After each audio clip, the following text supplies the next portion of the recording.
Bonjour à tous, aujourd'hui je voudrais vous parler du débat sur le budget européen et plus précisément d'un sujet que j'essaye de pousser dans cette discussion.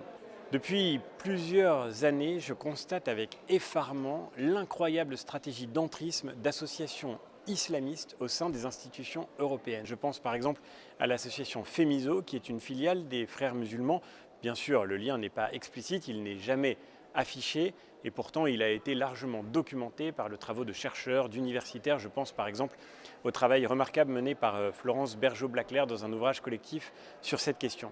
Nous avons tracé que depuis plusieurs années, ce sont plus de 600 000 € qui ont été versés par les institutions européennes à ces associations qui promeuvent directement l'islamisme et qui veulent imposer leur modèle à nos sociétés occidentales. Et nous voyons bien que les effets se font sentir. Vous avez été très nombreux à réagir après que j'ai eu l'occasion de publier il y a déjà plusieurs mois cette campagne de publicité diffusée par la Commission européenne, financée par la Commission européenne, diffusée par le Conseil de l'Europe, qui disait littéralement que la liberté est dans le hijab, que la joie est dans le hijab. Ces slogans sont intolérables, insupportables, encore plus dans un moment où des femmes avec un courage inouï se soulèvent en Iran et des hommes pour les soutenir pour refuser le voile qui leur est imposé.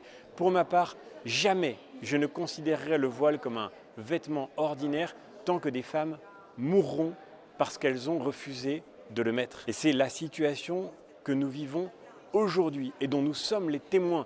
Quel message envoie l'Europe à ces femmes qui sont prêtes à mourir pour leur liberté quand elle fait ici même des campagnes de communication pour expliquer que le hijab, c'est la liberté?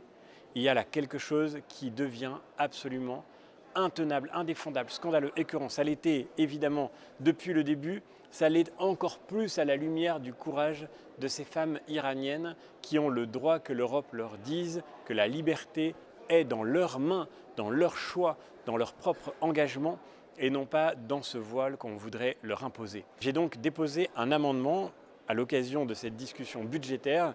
J'avais alerté depuis longtemps, j'ai enfin l'occasion d'agir.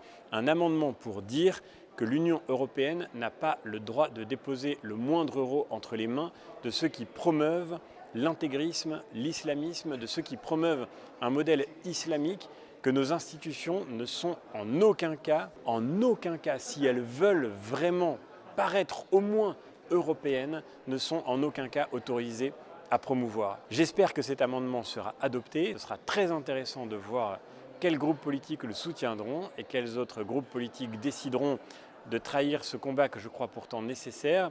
J'ai choisi de faire figurer dans cet amendement que nous avons déposé en commun avec une de mes collègues, Monica Hohlmeier, j'ai choisi de citer explicitement les organisations islamistes et notamment les Frères musulmans. Je crois qu'il faut enfin dire les choses, il faut sortir de l'ambiguïté et il faut que l'argent que l'Europe mettait pour, au nom de la lutte contre l'islamophobie, promouvoir ce modèle de société que nous combattons résolument et que nous avons non seulement le droit mais le devoir de combattre, il faut que tous ces financements aillent maintenant soutenir des chercheurs qui nous permettront de mieux comprendre comment les adversaires de tous les principes européens, de tout ce que nous sommes et ce que nous devons défendre, comment ils tentent de propager par leur entrisme dans nos sociétés ce que nous avons à combattre. C'est une résolution que je ne manquerai pas de tenir dans la durée et je vous parlerai bien sûr avec beaucoup d'intérêt du résultat de ce débat lorsque nous aurons pu mettre aux voix cet amendement.